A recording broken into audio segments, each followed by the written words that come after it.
জয় গুরু দাদা। জয় জয় গুরু। সর্বপ্রথমে আমি আমার প্রিয় পরমের আতুল চরণে ভক্তিপূর্ণ প্রণাম নিবেদন করছি। পরমারাধ্যা যোগজন শ্রী বর্মার শ্রী চরণে আমার ভক্তিপূর্ণ প্রণাম নিবেদন করছি। পরম পূজ্য পদ শ্রী বরদাস শ্রী চরণে আমার ভক্তিপূর্ণ প্রণাম নিবেদন করছি। পরম পূজ্য পদ শ্রী আচার্য দেবের শ্রী চরণে আমার ভক্তিপূর্ণ প্রণাম নিবেদন করছি। আজ এই প্রভাতী সৎসঙ্গে উপস্থিত পরম প্রেমময় শ্রী স্বামী ঠাকুরের আশীর্বাদ করুন। ঋত্বিক দাদা, রাজগুরুর্য দাদাদের আমার আনন্দিত যে গুরু যথাস্থানে প্রণাম। উপস্থিত সকল ইষ্টপ্রাণ দাদা এবং স্নেহশীল মায়েদের সবাইকে আমার আনন্দিত জয় গুরু। আজকে প্রার্থনার পরে সৎসঙ্গে জয়েন করেছি, যে দেখলাম ঠাকুর যা বলেছেন, এই যে প্রভাতী মুহূর্ত থেকে, ব্রাহ্ম মুহূর্ত থেকে আজকে এই সৎসঙ্গ শুরু হয়েছে। আর্য কৃষ্টি নিদর্শনে সমস্ত কিছু, যা যা কিছু মানবের জন্য, মানুষের কল্যাণের জন্য যা যা কিছু আজকে দরকার, ঠাকুর সেটাই বাস্তবায়িত করেছেন।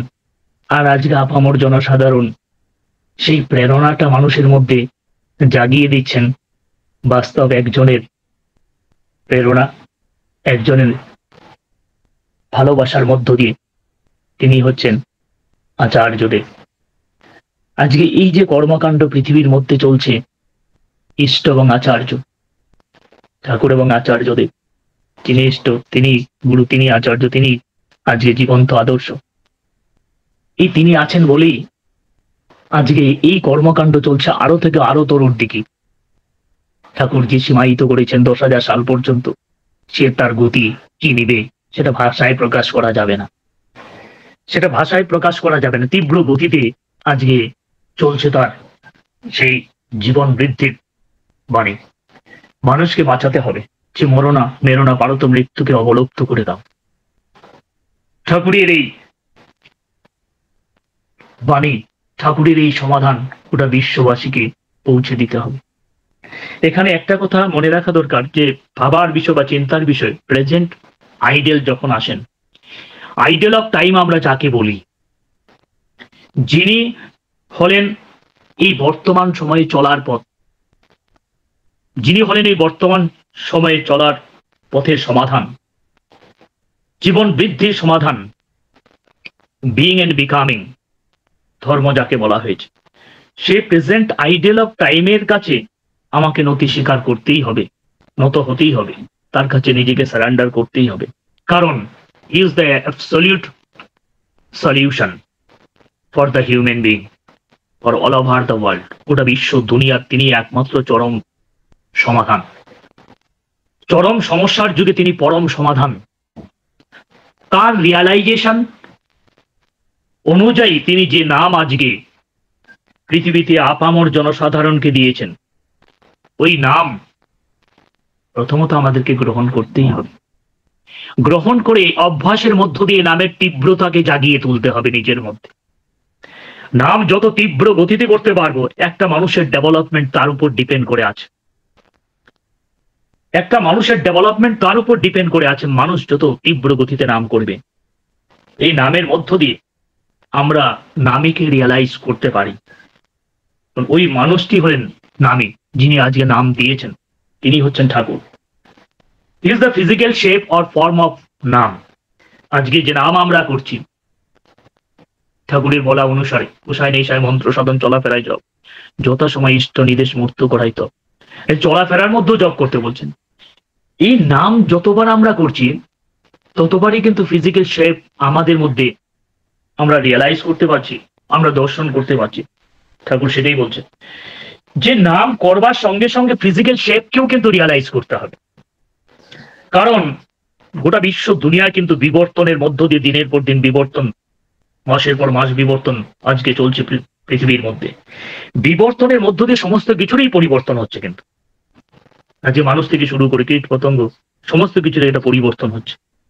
এই বিবর্তনের মধ্য দিয়ে যে মানুষের পরিবর্তন, গোটা বিশ্ব দুনিয়ার পরিবর্তন, তাহলে সৃষ্টির আদিলগ্ন থেকে যে নাম আসছে, সেই নামেরও পরিবর্তন, সেই নামেরও বিবর্তন হয়েছে। বিবর্তন কেন হয়েছে? মানুষের বিবর্তন অনুযায়ী নামেরও বিবর্তন দরকার, সেটা তিনি জানেন। আজকে তিনি যে নাম নিয়ে আসছেন, সেই উচ্চ স্তরের নাম, যে উচ্চ স্তরের নাম তিনি নিয়ে আসছেন, সেই নামের মধ্যে সৃষ্টির আদিলগ্ন থেকে নিম্ন স্তরে যত নাম আছে, সব নামে এই নামের মধ্যেই নিহিত আছে। তাই অবতার বলেন, প্রেরিত পুরুষ বলেন, যুগের বিবর্তনের প্রয়োজন অনুসারে তিনারা যে নাম নিয়ে আসেন, সেই নাম আপামর জনসাধারণকে দ্বিধাদ্বন্দ্ব ভুলে গিয়ে সেই নাম গ্রহণ করা দরকার। কারণ সেই নাম সাধনের মধ্য দিয়ে একটা মানুষের মধ্যে আধ্যাত্মিক চেতনা শক্তি, আধ্যাত্মিক বিকাশ, সত্তার অনুরঞ্জন, সত্তাকে আনন্দে রাখা, সমস্ত কিছু তার উপর নির্ভর করছে। তার উপর নির্ভর করছে তিনি তার সঙ্গে যে কথাগুলি বলছেন, মৌলিক কথাগুলি, সেগুলো আমরা সবাই জানি, যজন, যাজন এবং ইষ্টভীতি।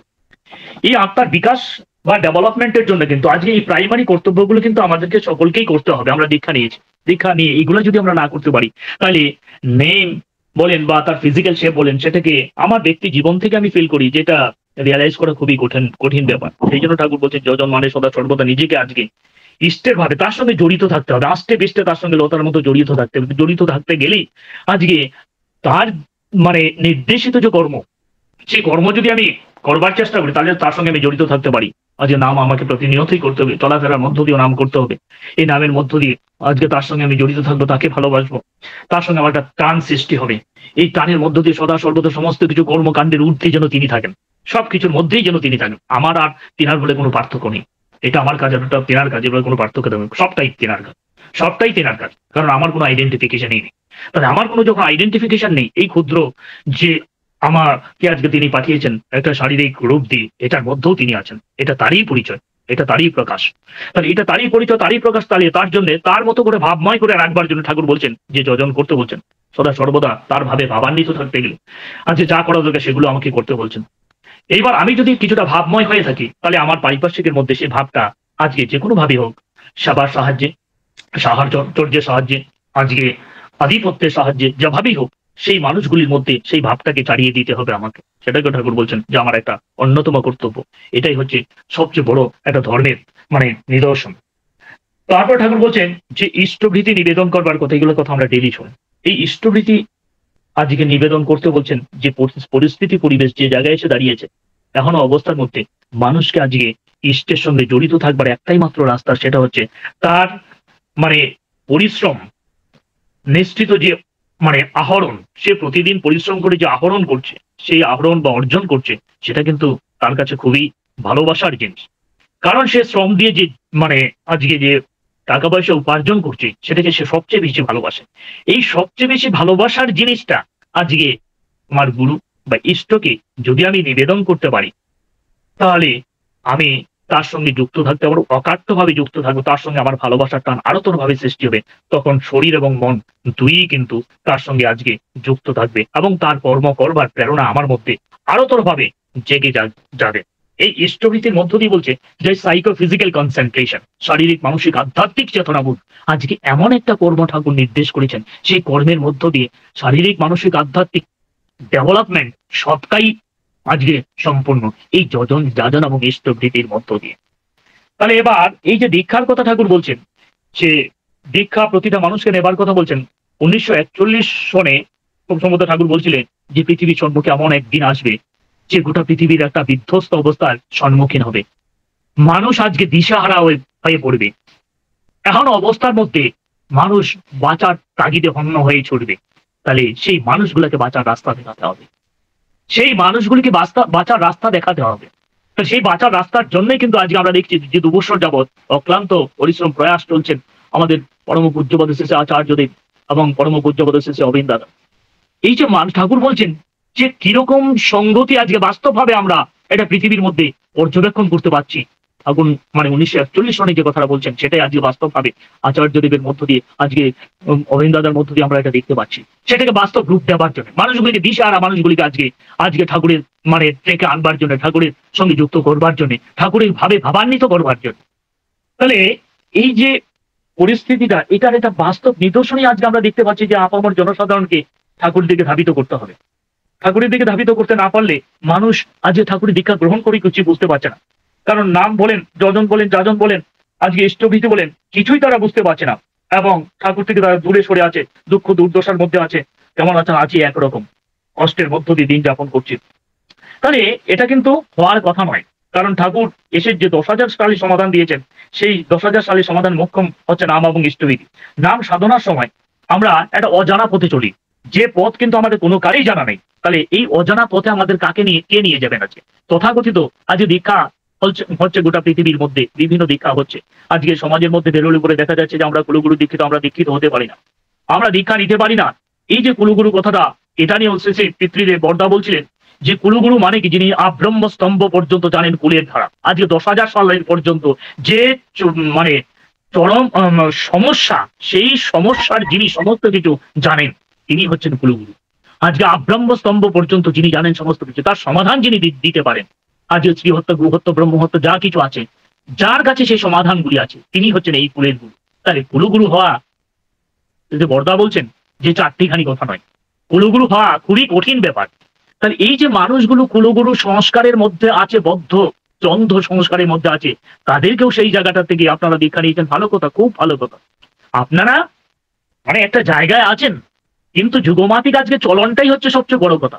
এই চলনটা যদি আমরা মানে অভ্যস্ত করতে না পারি, যুগ সমস্যার পরিপ্রেক্ষিতে জীবন বিপন্ন হতে 1 সেকেন্ড সময় লাগবে।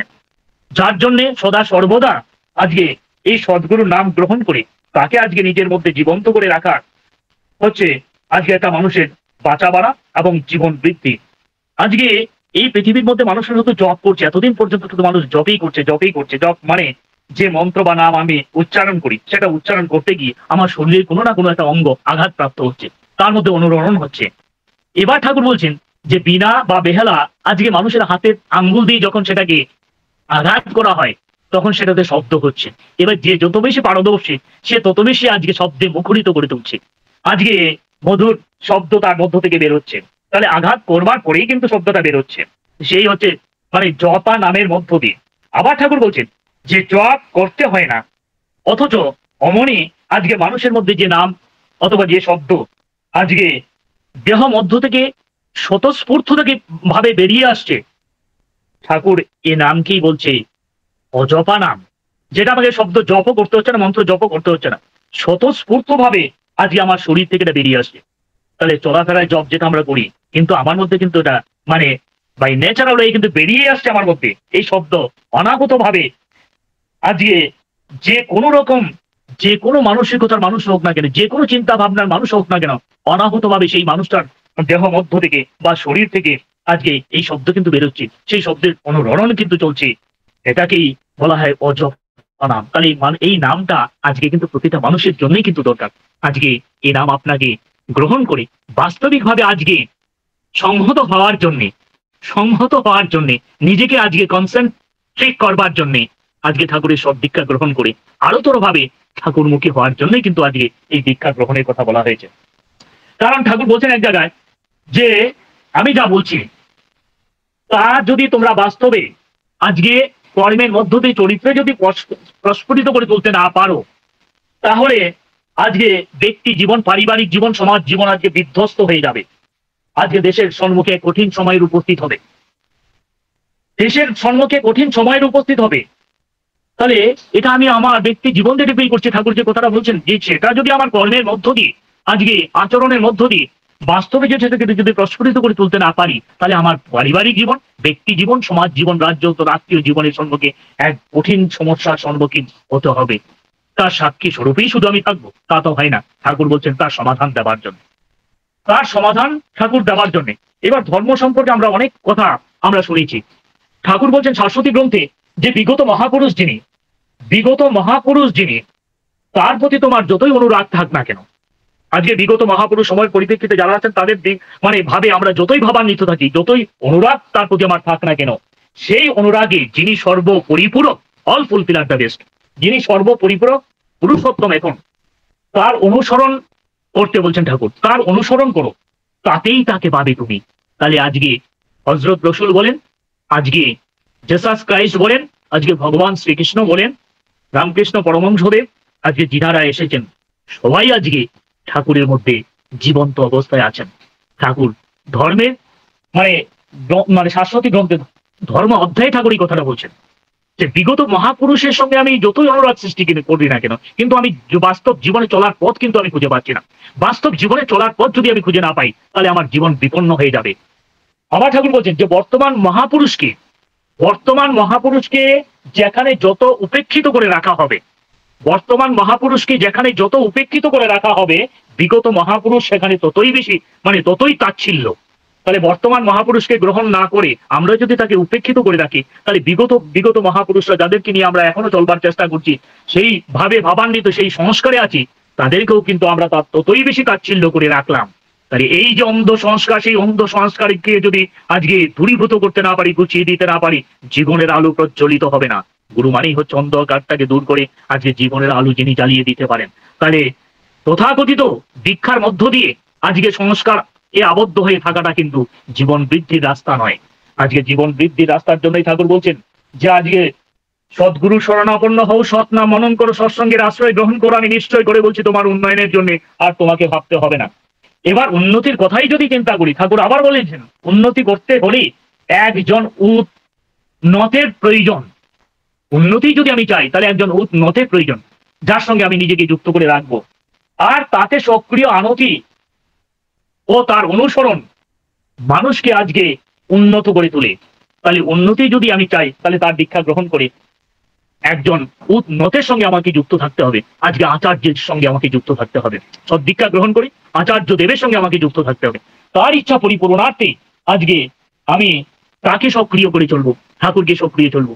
আচার্য দেবের ইচ্ছাকে পরিপূরণার্থে আমি ঠাকুরের ইচ্ছাকে আরো আরো ভাবে পরিপূরণ করবো, তাকে সক্রিয় করে আমার মধ্যে জীবন্ত রাখবো, এবং আচার্য অনুসরণের মধ্য দিয়ে আমি ঠাকুরকে বাস্তবভাবে নিজের মধ্যে জাগ্রত করে রাখবো। আর এটার মধ্য দিয়েই বলছেন ঠাকুর আপামর গোটা বিশ্ব দুনিয়ার আপামর মানুষের মানে উন্নতি বা ডেভেলপমেন্ট নির্ভর করছে। আজকে মানুষের মধ্যে এই যে পৃথিবীর মধ্যে এখনো বিজ্ঞান যেখানে চূড়ান্ত পর্যায়ে পৌঁছে গেছে, শিক্ষা চূড়ান্ত পর্যায়ে পৌঁছে গেছে, কিন্তু বাস্তবিক শিক্ষা আদৌ সেটা আছে কিনা সেটা একটা মানে কনফিউশনের ব্যাপার। কিন্তু এই যে ধর্মের যে বিভিন্ন প্রকার রয়ে গেছেন, বারবার তেনারা একই কথা বলছেন, দ্য এসেন্স অফ রিনোসেন্ট ইন অল ফেইথ, সমস্ত মতের যে ফেইথ বা যে আজকে সমাধান দিয়েছেন অবতাররা, সেটা সম্পর্কে যদি আমরা একটাবার চিন্তা করি তাহলে সময়ের পরিপ্রেক্ষিতে পিরিয়ডিক্যাল চেঞ্জের পরিপ্রেক্ষিতে তিনারা কিন্তু একই কথা বলছেন, এবং প্রমিনেন্ট মানে ফোর্স অ্যাপ্লাই করি তখন তিনি এই কথাটাই বলছেন যে তাকেই অনুসরণ করতে বলছেন, তাকেই অনুসরণ করতে বলছেন। এবার আমরা যদি হযরত রসুলের কথাটা মানে একবার চিন্তা করি, তিনি পৃথিবীতে এসে যা বলছিলেন, রসুল of Allah is the best idol for all of you. রসুল অফ আল্লাহ, আল্লাহ কি রসুলকে হযরত রসুলকে পাঠিয়েছেন, তিনি কিন্তু গোটা বিশ্ব দুনিয়ার সমস্ত মানুষের জন্যই পাঠিয়েছিলেন তাকে। হি হু ইজ লোয়াল টু রসুল, যে আজকে রসুলের সঙ্গে আজকে ওতপ্রোতভাবে মানে আল্লাহর সঙ্গে ওতপ্রোতভাবে জড়িত, তাহলে তিনি তখন ছিলেন রাস্তা, তিনি তখন ছিলেন সমাধান। রসুলই হচ্ছেন আজকে কি বলছে আল্লাহর জীবন্ত স্বরূপ ছিলেন। It is beyond doubt if anyone pay allegiance to you, thereby they admit Allah and pay allegiance to him. তাহলে আজকে এই এলিগেন্স মানে আনুগত্য, আজকে রসুলের প্রতি যদি আনুগত্য থাকে তাহলে আল্লাহর প্রতি আনুগত্য থাকবে। তাহলে তিনি এই কথাটাই বলছেন যে তাকেই অনুশীলন করতে বলছেন, তাকেই ধরতে বলছেন, তাকেই মানে ফলো করতে বলছেন, তার মানে নির্দেশেই চলতে বলছেন আল্লাহর কাছে যেতে গেলে।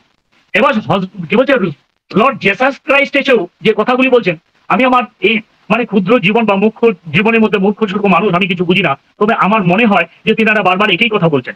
তিনিও বলছেন if anyone loves me, Jesus Christ বলছেন if anyone loves me he will keep my word, যদি আমাকে ভালোবাসে তাহলে আমার আদেশ নির্দেশ সে ভালোবাসবে, পালন করবে। If anyone loves me he will keep my words and my father will love him, যদি সে আমাকে ভালোবাসে আমার আদেশ নির্দেশ পালন করে সে তখন কি করবে, মাই ফাদার উইল লাভ হিম, আমার পরম পিতা তাকে ভালোবাসবে। তাহলে তিনিও ঠিক একই কথা বলছেন, হি উইল কাম টু হিম, আমরা সবাই কিন্তু তার কাছে যাব। যিনি মানে পৃথিবীতে এসে জেসাস ক্রাইস্ট, তিনিও বলছেন যে আমরা সবাই তার কাছে যাব, will come to him and make our home with him, আমাদের বাড়ি তার সঙ্গেই তৈরি করব। তাহলে তিনি বলছিলেন একটা কথা, I am the way, I am the truth, none can come to father but through me, I am the way, I am the truth, I am the life. তাহলে তিনিও তখন এই প্রমিনেন্ট এই কথাগুলি বলছিলেন যে আমি সমস্ত কিছু। এবার লর্ড কৃষ্ণ যা বলেছেন, fix the mind on me, be devoted to me, sacrifice to me, prostrate thyself before me, so that thou come to me, promise the truly, for thou art dear to me।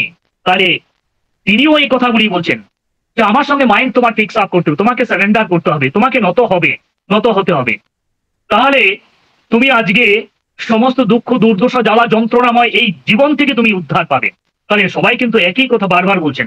তাহলে আমরা ধর্মটাকে হিন্দু মুসলমান খ্রিস্টান বৌদ্ধ না বানিয়ে এবার তিনারা যা বলছেন সেই চরম সমস্যাটা সমাধানের জন্য আজকে প্রত্যেকেই যা বলছেন সেই কথাগুলার আজকে চূড়ান্ত সমাধান আজকে ঠাকুরের মধ্যে আমরা পেয়েছি। তো বাইন্ড মাইসেলফ আনরিপেলিং, আমাকে আজকে আস্তে পিস্তে তার সঙ্গে বেঁধে ফেলতে হবে, তার সঙ্গে ঠাকুরের সঙ্গে।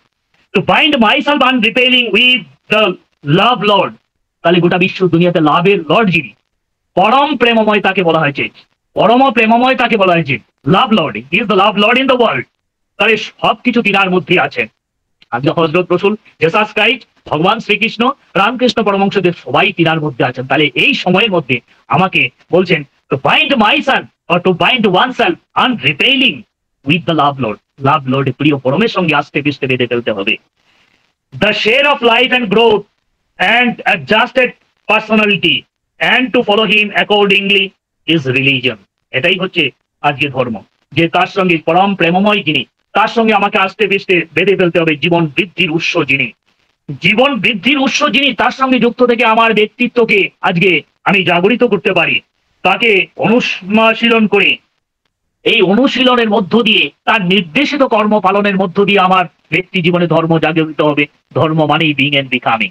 আজকে ধর্মটা পারিবারিক কর্মের মধ্যে ঠাকুর এনে দিয়েছেন। তাহলে সমস্ত কিছু সম্মিলিত ভাবে আজকে ঠাকুর খুব সহজ সরল ভাবে ধর্মটাকে আজকে ব্যক্তি জীবন পারিবারিক জীবনের মধ্যে জাগিয়ে তুলেছেন। তাহলে আজকে সম্প্রদায়গত ধর্ম বিরোধ ভুলে আজকে আপামর জনসাধারণকে কিন্তু আমাদেরকে ইন্টারেস্টেড করে তুলতে হবে, মানুষের মধ্যে সেই ভাব জাগিয়ে তুলতে হবে, তাহলে মানুষ বাঁচা বাড়ার সমাধান খুঁজে পাবে।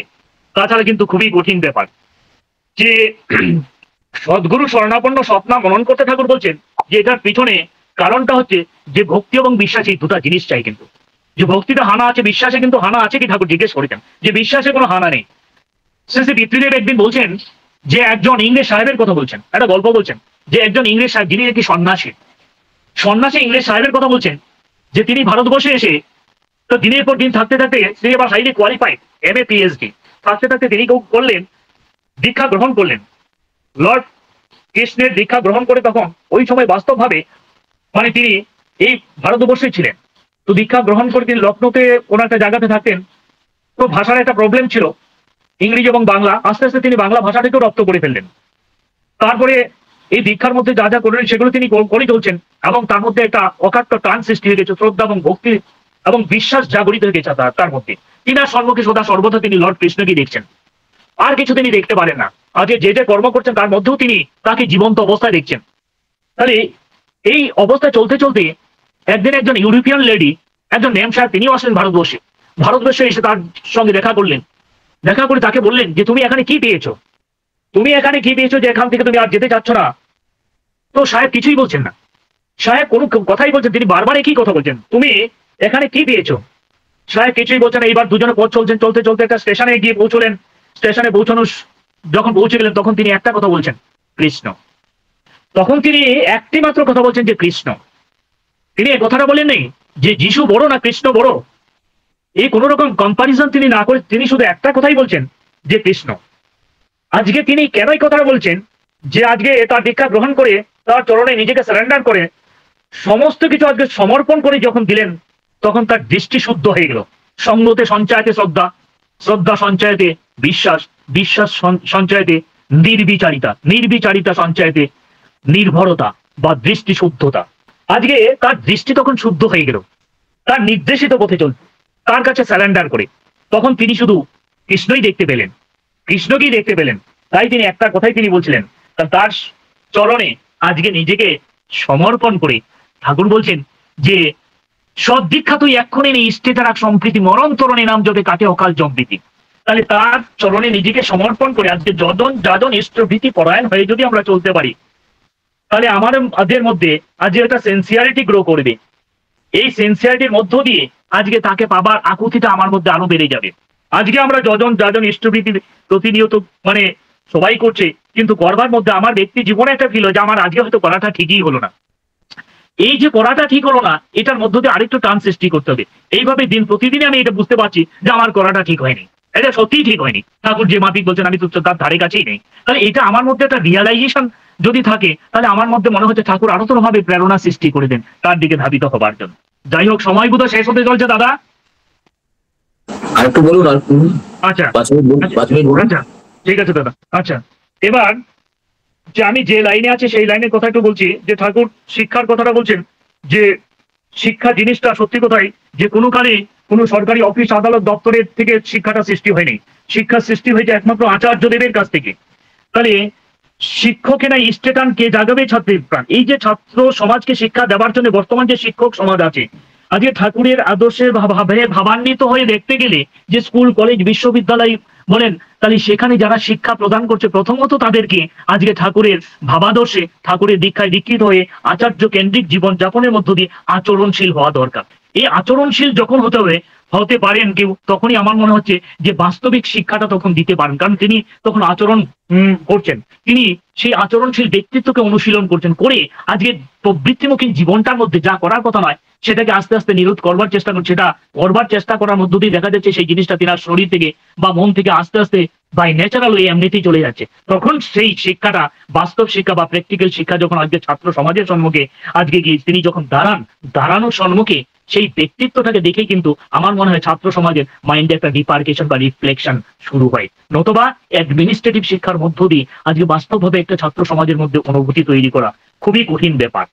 তাহলে শিক্ষা, হোয়াট ইজ রিয়েল এডুকেশন, এই যে রিয়েল এডুকেশন আর মানে বর্তমান যে এডুকেশন চলছে, এই দুটার মধ্যে কিন্তু একটা বাস্তব বা বিস্তর পার্থক্য। শিক্ষার রূপ হওয়া যায়, একটা বাস্তব রূপ হওয়া যায়। আজকে যা আমি করছি সেটা যেন আমার বাঁচা বাড়ার সহায়ক হয়, সেই বাঁচা বাড়ার সহায়ক হবার জন্যই কিন্তু আজকে এই থিওরিটিক্যাল এডুকেশনের সঙ্গে আজকে প্র্যাকটিক্যাল এডুকেশনটাকে আজকে জড়িয়ে দিতে বলছেন ঠাকুর। যে 11 উত্তীর্ণ হওয়ার সঙ্গে সঙ্গে 12 বছর বয়সের মধ্যে শিক্ষাটা কি বলছে দীক্ষা দিয়ে দিতে বলছেন। এই দীক্ষা নিয়ে এবার তিনি যে কথাগুলি বলছে যে যজন যাজন এবং ইষ্টভীতি করতে বলছেন, এই যজন যাজন ইষ্টভীতি করবার মধ্য দিয়ে আজকে যুগাদর্শের প্রতি একটা অকাট্য টান সৃষ্টি হচ্ছে, একটা সুকেন্দ্রিক হচ্ছে। তাহলে ছাত্রকে পড়াশোনা করতে গেলে তাকে কনসেন্ট্রেটিং হতে হবে। ঠাকুর বলছেন যে সুকেন্দ্রিক এবং ইষ্টকেন্দ্রিক হওয়ার প্রসঙ্গে ঠাকুর বলছেন যে উৎসমুখীনতাই হচ্ছেন শিক্ষার মূল কথা।